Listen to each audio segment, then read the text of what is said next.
अभी दास ने सत्संग के प्रारंभ में कहा था, तुम साहेब तुम संत हो, तुम सतगुरु तुम हंस, गरीब दास तेरे रूप बिना और न दूजा अंश। रामानंद जी ने कहा था कि हे परमात्मा, तुम साहेब तुम भगवान हो, तुम साहेब तुम संत, और तुम सतगुरु तुम हंस हो। सतगुरु माने तत्व ज्ञान यथार्थ ज्ञान बताने वाले भी आप ही हो। तो उस परमात्मा ने सच्चिदानंद घन ब्रह्म ने अपनी अमृतवाणी में इन सभी सदग्रंथों का ज्ञान पहले ही बोल रखा है। सतगुरु के लक्षण कहूं मधुरे बैन विनोद, 4 वेद 6 शास्त्र वो कहे 18 बोध। सतगुरु के लक्षण, सतगुरु की एक पहचान ये भी है कि सभी सदग्रंथों का ज्ञाता होता है वो। तो वो परमात्मा स्वयं ही थे। 600 वर्ष पहले कहा था, अक्षर पुरुष एक पेड़ है, सर पुरुष वाकी डारे, तीनों देवा शाखा हैं ये पात रूप संसारे। खुद भगवान ने अपने द्वारा रची सृष्टि को आप ही बताया था कि अक्षर पुरुष एक पेड़ है। अभी दास ने बताया था गीता अध्याय नंबर 15 के श्लोक 16 और 17 में 3 पुरुष हैं, सर पुरुष, अक्षर पुरुष और परम अक्षर पुरुष। तो यहाँ परमात्मा ने अक्षर पुरुष से शुरू किया, क्योंकि जो मूल मालिक है वो परम अक्षर ब्रह्म है। वो तो जड़ है संसार रूपी वृक्ष की, वो गुप्त होता है। जड़ें हिडन होती हैं, पृथ्वी में छुपी रहती हैं, और सब काम वहीं से हो रहा है। तो ऐसे वो परमात्मा तो प्रोक्ष है, गुप्त है। परमात्मा ने अपने को छोड़कर इस वाणी में अक्षर पुरुष, ज्योति निरंजन सरपुरुष और तीनों देवता रजगुण ब्रह्मा सतगुण विष्णु तमगुण शिव जी और पत्तों की जानकारी इस वाणी में दिया। क्या कहा है कबीर, अक्षर पुरुष एक पेड़ है। ये देखो, अक्षर पुरुष एक पेड़ है, सरपुरुष कहो इसको, निरंजन कहो, सरपुरुष वा की डार, और तीनों देवा शाखा है पात रूप संसार। तो वो परमात्मा सतगुरु थे और खुद वो सत्ता ज्ञान देने के लिए आते ही आते हैं। ये वेद बताते हैं। अब उन्होंने क्या बताया है देखिएगा। परमात्मा ने यहां से स्टार्ट किया है, अपने को छुपा कर कहा है अक्षर पुरुष एक पेड़ है। जो जमीन से बाहर दिखाई देता है सारा वृक्ष कहलाता है। अक्षर पुरुष एक पेड़ है, ये तना, ये सर अक्षर पुरुष समझो, और सर पुरुष वा की डार, ये मोटी डार, और तीनों देवा शाखा हैं पाते रूप संसारे। अब यहां परमात्मा ने स्पष्ट कर दिया, अपने को छुपा दिया कि मूल मालिक तो है ही, वो दास भेज दिया ये बताने के लिए कि जड़ कौन है, वो परम अक्षर ब्रह्म है। ये देखिएगा इस चित्र के अंदर ही ये लिखा है स्पष्ट, ये मूल है, पूर्ण ब्रह्म कहो, परमेश्वर कहो, और परम अक्षर ब्रह्म, ये परम अक्षर ब्रह्म है। ये जड़ जो है ये परम अक्षर ब्रह्म को समझो, ये मूल है उस संसार रूपी वृक्ष की।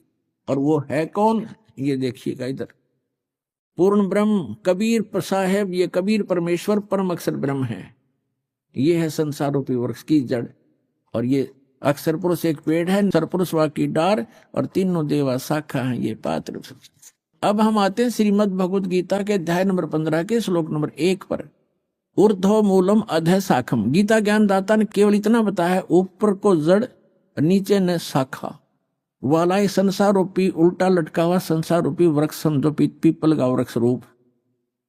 और छंदासी यस्य प्रणानी, यस्य माने इसके, छंद माने विभागों को, सब भागों को, पार्ट्स को, यह तम वेद, इसके पत्ते आदि जो छंद हैं, इसके विभाग हैं, उनको जो जानता है, उस अज्ञान अंधकार में छपे हुए इस संसार रूपी वृक्ष के सभी विभागों को जो जानता है, स वेदवित, वह वेद के तात्पर्य को जानने वाला है, वो तत्वदर्शी संत है। देख रहा पंत 10वां अध्याय 15वां अध्याय श्रीमद् भगवद गीता का।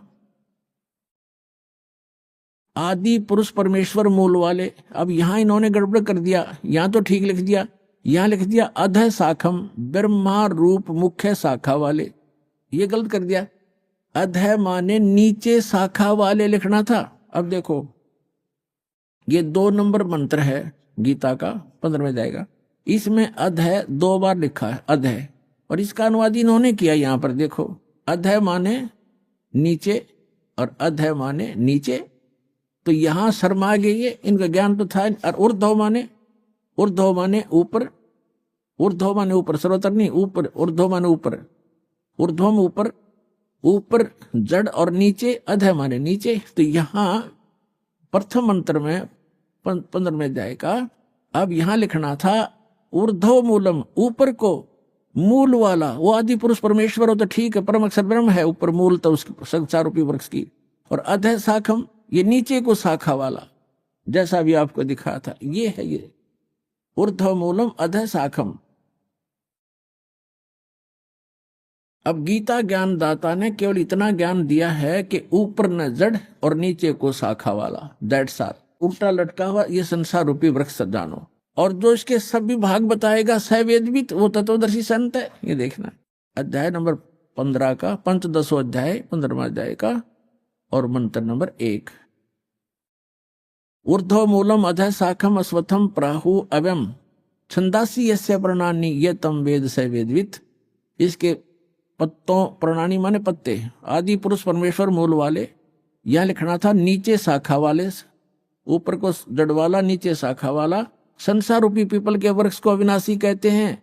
और वेद, छंद माने वेद नहीं होता, छंद माने विभाग भी होता है, जिसके पत्ते कहे गए, इसका अर्थ है। और उस संसार रूप वृक्ष को जो मूल सहित जड़ से लेकर पत्तों तक तत्व से जानता है, स वेदवित, वह वेद के तात्पर्य को जानने वाला है, अर्थात वो तत्वदर्शी संत है। यह पहचान बताती है। अब परमात्मा ने स्वयं आकर बताया है कि अक्षर पुरुष एक पेड़ है, सरपुरुष वाकी डार और तीनों देवा शाखा, ये पात्र रूप संसार। वो मूल कौन है? वो खुद मालिक जो रचने वाला है। तो ये तत्वदर्शी संत अब ये दास है इस पृथ्वी पे, और सब सदग्रंथों से प्रमाणित है कि ये लक्षण होते हैं।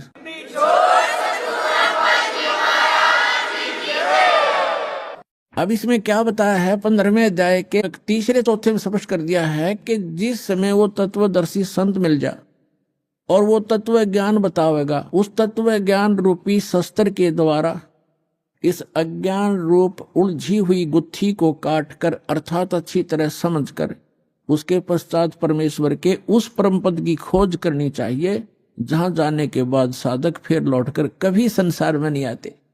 गीता ज्ञानदाता कहता है मेरे भी जन्म मृत्यु और तेरे भी अर्जुन। तो जब तक जन्म मृत्यु है तब परम मोक्ष नहीं हो सकता, वो परम शांति प्राप्त नहीं हो सकती, शाश्वत स्थान नहीं मिला उनको। अब देखिएगा यहां गीता ज्ञानदाता कहता है 15वें अध्याय के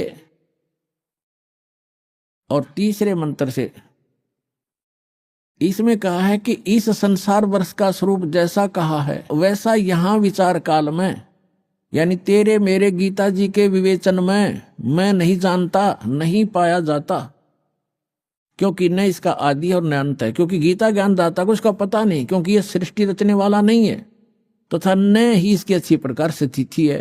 इसलिए इस सुविरूढ़ मूलम, अति दृढ़ मूल वाले, ये गलत है, अति दृढ़ मूल वाले यानी ऊपर का जो लोक है, जहां परमात्मा रहता है, वो जहां से सबका धारण पोषण करता है, जो मूल है सबका, वो लोक दृढ़ है, वो अविनाशी स्थान है। सतलोक, अलखलोक, अगम लोक और अकय लोक, जिसको अनामी लोक भी कहती, वो तो सुदृढ़ मूल है। सुदृढ़ मूलम, उस सुदृढ़ मूल वाले यानी उस अविनाशी स्थान वाले भगवान के। अब देखो, सुविरूढ़ मूलम, अति दृढ़ मूल वाले संसार रूपी पीपल के वृक्ष को, यानी संसार की सृष्टि को, दृढ़ेन माने दृढ़, यानी उस अटल, उस बिल्कुल स्वस्थ, यह है असंग शस्त्रेण, तत्व ज्ञान रूपी शस्त्र द्वारा। यह वैराग रूप नहीं, ये अर्थ गलत कर दिए, तत्व ज्ञान रूपी शस्त्र द्वारा काट कर, अर्थात उसको अच्छी तरह समझकर, वो ज्ञान अटल है। उसके पश्चात 15वें अध्याय का ये चौथा श्लोक श्रीमद् भगवद गीता का, उसके पश्चात उस परम पद रूप परमेश्वर को भली भांति खोजना चाहिए, जिसमें गए हुए पुरुष फिर लौटकर संसार में नहीं आते, और जिस परमेश्वर से पुरातन संसार वृक्ष की प्रवृत्ति विस्तार को प्राप्त हुई है, अर्थात जिसने सब संसार रूपी वृक्ष की रचना की है, सब ब्रह्मांडों की रचना की है, उसी आदि पुरुष नारायण की मैं शरण हूं। ऐसा इस प्रकार दृढ़ निश्चय करके उस परमेश्वर का मनन और निधि ध्यान करना चाहिए। इससे सिद्ध हो गया कि गीता ज्ञान दाता भी अपने से अन्य किसी परम शक्ति ओवरऑल कंट्रोलर सबके उत्पादक सर्वोत्पादक परमात्मा की भक्ति करने को ही कह रहा है, अपनी भी नहीं कह रहा। पुण्यात्माओं, एक पंक्ति को आपके हृदय में जचाने के लिए कि 88 नहीं गए और 2400 पर चोखे, 3300 पर तलब है, कोई बकरा कोई भूखे। क्या बताया है कि 88,000 ऋषि भी वहां नहीं पहुंचे। कहाँ? गीता अध्याय नंबर 18 के श्लोक नंबर 62 में कहा कि अर्जुन तू सर्वभाव से उस परमेश्वर की शरण में जा। उस परमेश्वर की कृपा से ही तू परम शांति को और सनातन शाश्वतम स्थानम, उस अमर लोक को प्राप्त होगा, सत्य लोक को प्राप्त होगा। सत्य माने शाश्वत, सदा रहने वाला। तो शाश्वत स्थान पर जाने के लिए तत्वदर्शी संत की आवश्यकता है। तो उसके लिए कहा है गुरु बिन काहू न पाया ज्ञान, जो थोथा बुछड़े मूड किसाना, गुरु बिन वेद पढ़े जो प्राणी, समझन सार रहे अज्ञानी। अब आज के सत्संग में यही निर्णय किया जा रहा है कि जिन महापुरुष ऋषि महर्षियों को हम बड़े विद्वान और परमात्मा प्राप्त समझा करते थे, इन विष्णु और शंकर भगवान को समर शक्ति बताते रहे और दुर्गा की भक्ति की साधना बताते रहे, और वही भगवान ब्रह्मा और विष्णु और शंकर और देवी को कितना ज्ञान है ये आपके रूबरू हुआ। तो ये मोक्ष कैसे प्राप्त कर सकते हैं? 88 नहीं गए, 88,000 भी वहां नहीं गए शाश्वत स्थान पर, और ये 24 अवतार भी नहीं गए। ये विष्णु जी के अवतार हैं, और विष्णु जी कहते हैं मैं दुर्गा से ऊपर किसी को जानता ही नहीं, ये भगवान है मेरे लिए, तो इससे ऊपर कोई देव नहीं। और दुर्गा कह रही है कि ब्रह्म की साधना करो और सब मेरी भी पूजाएं छोड़ दो। उसका ओम नाम है, वो ब्रह्म लोक में रहता है, वहां चले जाओगे तुम्हारा कल्याण हो। और ब्रह्म कहता है कि ब्रह्म लोक में गए हुए प्राणी, गीता अध्याय नंबर 8 के श्लोक नंबर 16 में और गीता अध्याय नंबर 8 के श्लोक नंबर 13 में अपना मंत्र बताता है कि मुझ ब्रह्म का केवल एक ओम मंत्र है। इससे वो परम गति होगी जो ब्रह्म लोक प्राप्ति होगी, वो भी अंतिम सांस तक साधना करने वाले की। और ब्रह्म लोक में गए हुए प्राणी भी जन्म मृत्यु में आते हैं। अब वो खुद कहता है कि उस परमेश्वर की शरण में जा जिसकी कृपा से तू परम शांति को और सनातन परम धाम को प्राप्त होगा। और जहां 15वें अध्याय के 4थे श्लोक में स्पष्ट कर दिया है कि जहां जाने के बाद साधक फिर लौटकर कभी संसार में नहीं आते। और गीता ज्ञानदाता कहता कि मैं भी जन्म मृत्यु और तेरी भी जन्म मृत्यु। तो पुण्यात्माओं, इस एक कंसेप्ट को क्लियर करने के लिए कि सूक्ष्म वेद में जो लिखा है वो सारा सत्य है, लेकिन हमने असत्य ग्रहण कर रखा था, इसलिए हमारे सत्य हमें अच्छा नहीं लगा, सुहाया नहीं। उस सत्य को सत्य ग्रहण कराने के लिए आपके हृदय में इसको स्थान बनाने के लिए ये इतना सत्संग करना पड़ रहा है। अब क्या निष्कर्ष निकला? इन जितने भी अज्ञानी हैं, आचार्य हैं, शंकराचार्य हैं, या जितने भी ब्राह्मण गुरु हुए हमारे, या विश्व के जितने आज तक गुरु पद हुए हैं, जिन महापुरुषों को परमात्मा मिले उनको छोड़कर, वो तो आपको मैंने दास ने नाम गिना ही दिए, और कोई एक आधा भूल चूक रहेगी होगी, वो मैं उनसे अपरिचित नहीं हूं, उनको अवश्य मिले होंगे, उनको ज्ञान अवश्य होगा। तो इनके अतिरिक्त किसी के पास यथार्थ ज्ञान नहीं, यथार्थ भक्ति विधि नहीं, तो ये मोक्ष कैसे प्राप्त करेंगे? आज का प्रसंग यही चल रहा है कि गुरु बिन काहू न पाया ज्ञान, जो थोथा भूषण मूड किसाना, गुरु बिन वेद पढ़े जो प्राणी, समझ न सारे रहे अज्ञानी। ये सारे ज्ञानी थे। सुर नर मुनि जन 33 करोड़ी, बंदे सभी काल की डोरी। ये 33 करोड़ देवता, ये सुर मुनि ऋषि महर्षि, कहते हैं सारे काल की डोरी का बंध रहे थे। और ये जितने भी आज तक के आचार्य शंकराचार्य हमारे हुए हैं धर्मगुरु, इनसे पूछिएगा कि गीता अध्याय नंबर 18 के श्लोक नंबर 62 में गीता ज्ञानदाता अपने से अन्य किस परमेश्वर की शरण में जाने को कह रहा। तो ये क्या हमें मीठी गोली दिया करते थे? यो सब कुछ अपने बारे में कह रहे, इनमें अकल है कोई? और आज तक ये हमें मूर्ख बना रहे थे। श्रीमद् भगवद गीता अध्याय नंबर 18 अंतिम अध्याय है ये। अंतिम अध्याय के ये लास्ट के अंतिम ही मंत्र हैं। 61 से लेकर और 66 तक निर्णय हो गया। गीता ज्ञानदाता कहता है कि वो परमात्मा सभी प्राणियों को कर्मानुसार यंत्र की तरह चलाता, घुमाता है। फिर बता 18 में जाके 62वें श्लोक में कि अर्जुन तू सर्वभाव से उस परमेश्वर की शरण में जा, उसी परमेश्वर की कृपा से तू परम शांति को और सनातन परम धाम को प्राप्त होगा। अब पीछे सारा निर्णय दे ही दिया कि मेरा भी जन्म मृत्यु है, तेरा भी जन्म मृत्यु है, मेरी साधना करेगा। 8वें अध्याय के 13वें श्लोक में बता दिया मेरा एक ओम मंत्र है।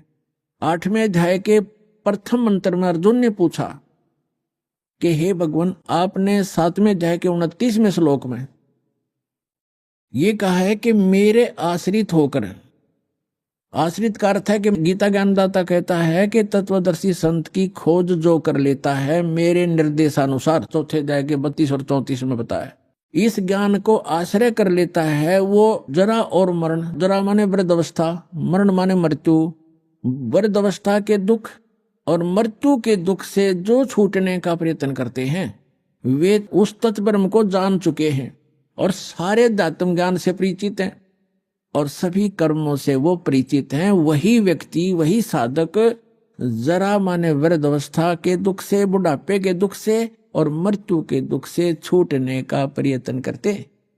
तो अर्जुन ने पूछा गीता ज्ञानदाता से 8वें अध्याय के प्रथम मंत्र में कि किम तत्ब्रह्म, वो तत्ब्रह्म क्या है ऐसा जिसको जानने के बाद फिर यहाँ संसार की कोई वस्तु की डिमांड नहीं करता या किसी वस्तु की चाह नहीं रहती, केवल जरा और मरण से ही छूटने का प्रयत्न करते हैं।